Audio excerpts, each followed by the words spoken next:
Hey everyone, welcome back. This deep dive, we're going to be tackling something I think everyone thinks about a lot. What does it really mean to be successful?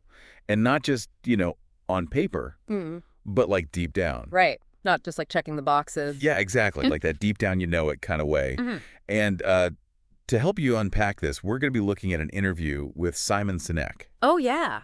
From the Diary of a CEO podcast. Yeah. He's the guy behind Start With Why. And this interview is great. He gets really real about personal and professional growth. He kind of cuts through the noise. Oh, absolutely. We're constantly bombarded with messages about like achievement, hitting those milestones. And Sinek just goes right to the heart of it. He asks, why are so many people reaching these goals and still feeling lost? Right. Like something's missing. It's that classic American dream scenario. You land the great job, the money's rolling in, and then what? It's so interesting because Sinek actually talks about feeling this way himself. Even after building a successful business, he was living the dream on paper, but he dreaded going to work every day. Have you ever felt that kind of disconnect? Definitely. Yeah. It's incredibly common. And Sneck says that a lot of it comes down to not knowing our why. Like not just what we're doing or Yeah. how we're doing it, but like what's the deep down reason behind it all? It's about asking ourselves those tough questions. Like think about your why. What truly drives you? Is it money? Is it recognition? Making a difference. Right. Or something else entirely. I like how he breaks it down further, too. Like, let's say you figure out your why. Yeah. What then? Sinek makes this pretty bold statement. He says, focusing solely on personal achievements can backfire, like becoming a millionaire or winning a championship. Once you reach that mountaintop, there's often this crash. And he uses those great examples of athletes like Michael Phelps and Andre Agassi, who've talked about struggling with depression after achieving their lifelong dreams. It's counterintuitive. You'd think those would be the happiest moments. Right. Right. It's so interesting how he frames that. It's like there's this difference between the goals that serve ourselves Right. versus goals that serve something bigger. Those selfish goals, even when you achieve them, can just leave you feeling empty. He calls those finite games. They have a clear winner and loser. And when the game's over, so is that sense of purpose. Then he brings in infinite games, things like love, parenthood, building a community. Yeah. These are ongoing. They're about contribution, Mhm. and they don't expire. So where do your goals fall on that spectrum? Do they mainly serve you, Mhm. or do they kind of ripple outwards, benefiting others? That's a great question to consider. And to Sneck's point, it all comes back to this need for self-awareness, constantly checking in with ourselves, but also being open to feedback from others. He actually tells this funny story about being a terrible listener, which is ironic considering what he does for a living. Totally. But his partner was honest with him and called him out, and he actually took a listening class to improve. Good for him. It shows that we all have blind spots, even those of us who think we've got it figured out. It takes guts to admit you need to work on something like that. Makes me wonder if I'm really open to that kind of feedback, even if it stings a little. Who are the people in my life who can give me that honest truth? I love how Sinek digs into vulnerability, too, and he distinguishes it from just spilling your guts on social media. Oh, right. Not that kind. Right. He talks about real, authentic vulnerability, having those tough conversations face to face with people you trust, people you may have hurt or need help from. He gives that great example of a friend who reached out to him for support instead of burdening her husband, who was going through a rough time. So it's not just about being open, it's about being thoughtful about who we're vulnerable with and why. Makes you think, am I practicing real vulnerability? Or do I kind of shy away from those hard conversations? It's a great question. And when it comes to the workplace, Sinek uses his experience with the Army Rangers to explain how to build a culture of feedback and vulnerability within teams. And he talks about these spotlight rangers, high performers who are awesome when the boss is around, but total jerks otherwise. Ugh, yes, the office chameleon. So how did the Rangers deal with that? They had this incredible peer review system where team members gave each other specific feedback, Oh, interesting. highlighting strengths and Yeah. weaknesses. And to graduate Ranger School, you had to pass 3 tests, one from the instructor, a performance evaluation, Yeah. and a peer review. Wow. So your ability to work well with others was just as important as your individual skills. What a brilliant system. Why don't more companies do that? Well, Sinek adapted it for his company. He implemented 360-degree reviews where everyone gets feedback from their peers, even the CEO. And he emphasizes giving this feedback with empathy, recognizing that even criticism can be a gift. if it's delivered the right way. It's about creating that space where people feel safe, to be honest, Oh. even when it's hard. I love that. Okay, so we've got why, we've got feedback and vulnerability. Where do we go from here? Well, Sinek brings up this unsettling concept, ethical fading. It's when organizations or even individuals start compromising their values, little by little. Mhm. Often it starts with small lies or rationalizations that seem harmless at first, but they snowball into something much bigger. He uses some pretty stark examples like pharmaceutical companies jacking up drug prices Mm, or companies using terms like data mining to disguise what's essentially spying on their customers. right.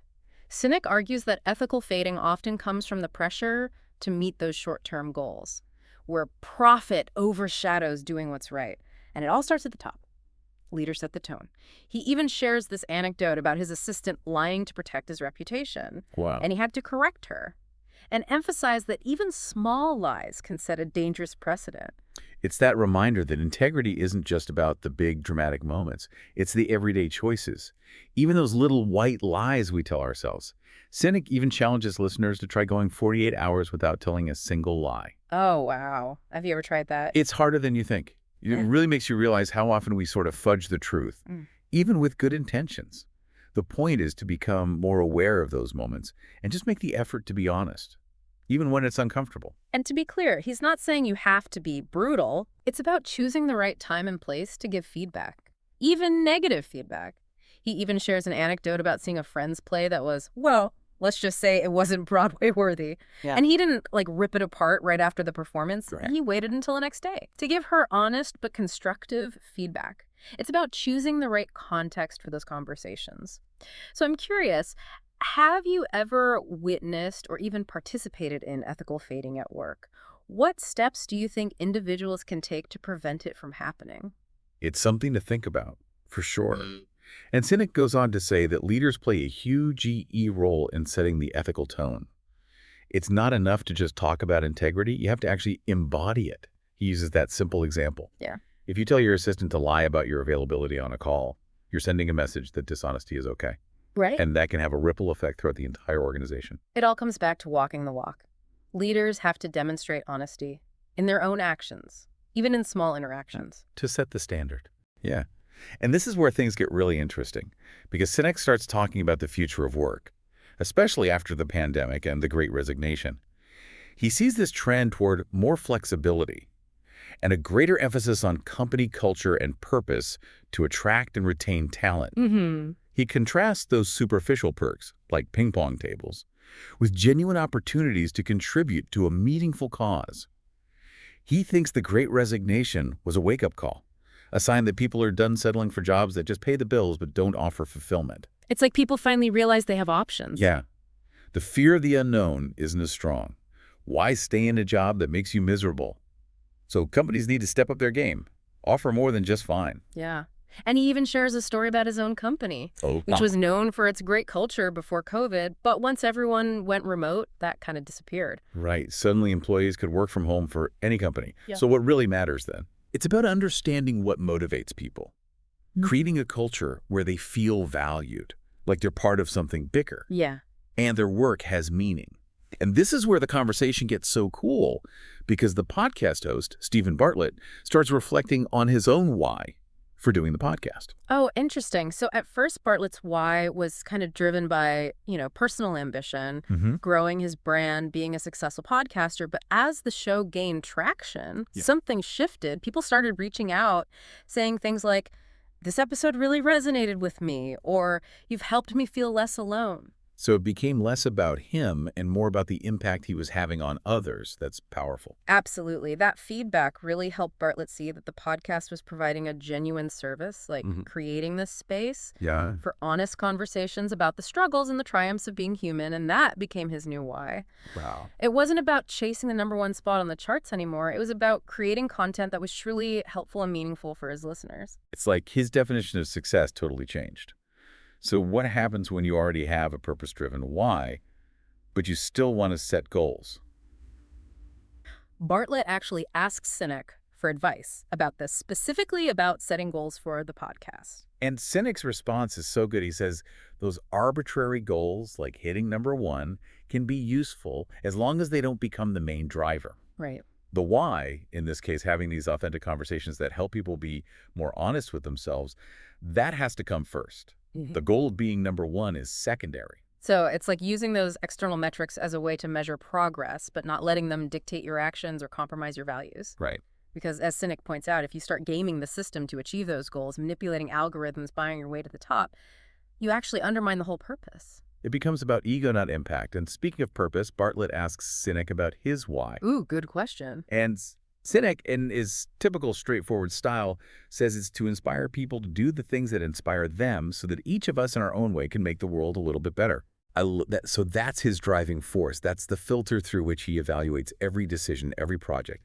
His ultimate goal, his just cause, as he calls it, is to create a world where people wake up excited to go to work, feel safe and supported wherever they are, and end the day fulfilled by the work they do. It's such a powerful vision. Yeah. And it really informs all of his work, from his books and consulting to his activism. He even started his own publishing imprint called Optimism Press, dedicated to sharing ideas that contribute to this vision of a better future.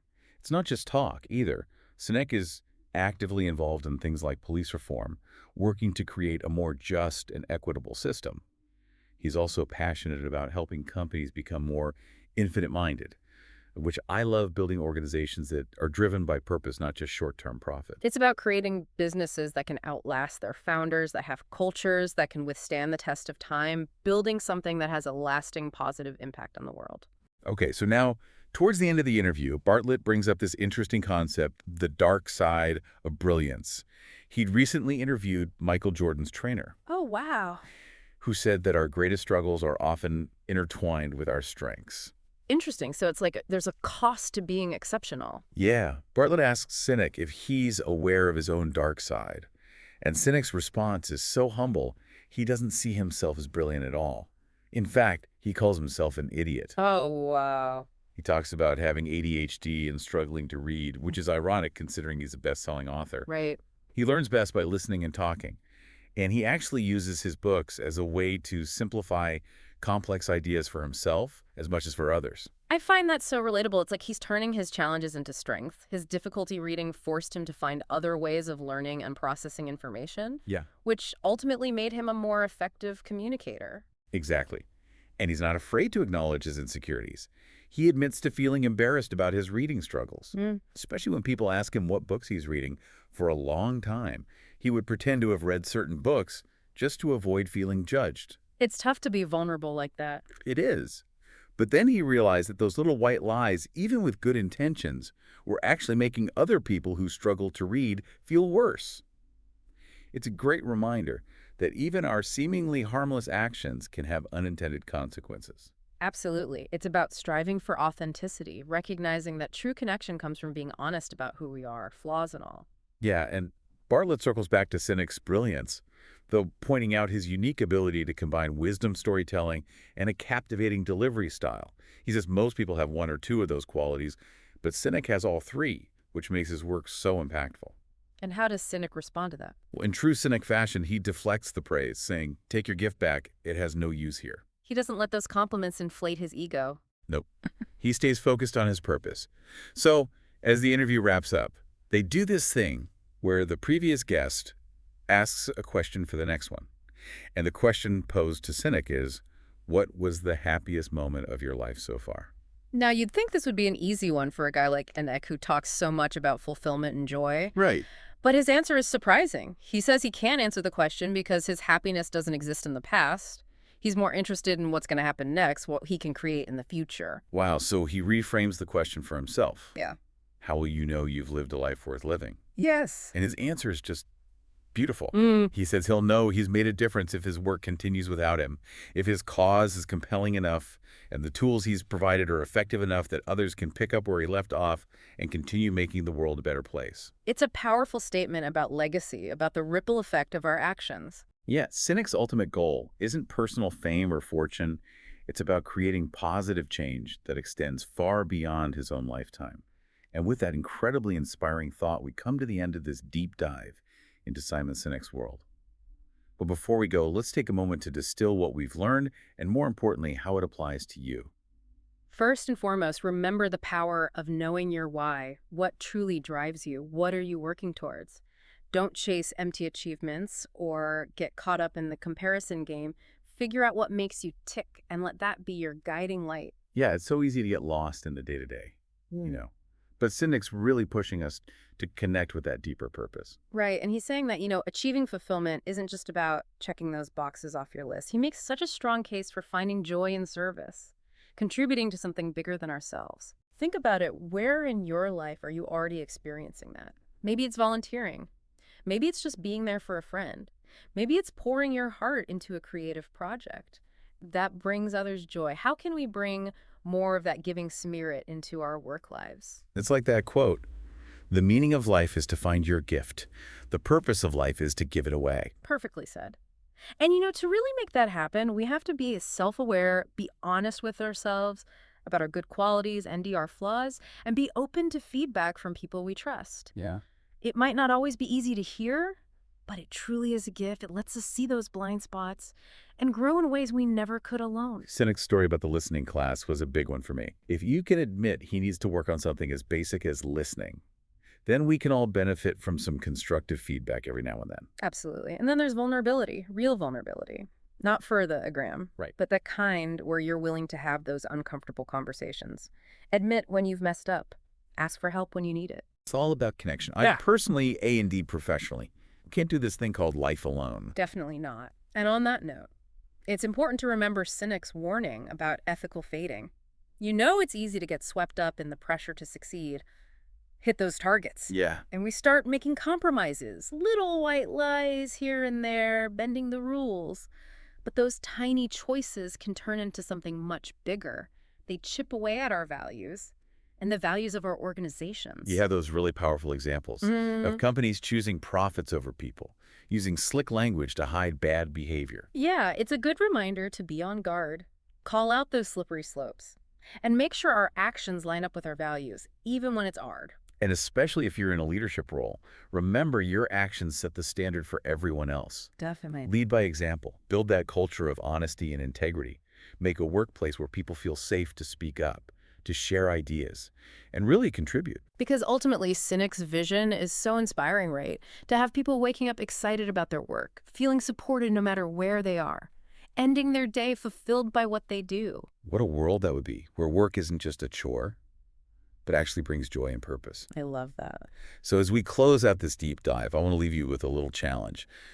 What's one thing, even a small thing you can do today to align your actions with your why? What step can you take to build a more fulfilling life for yourself and a better world for everyone?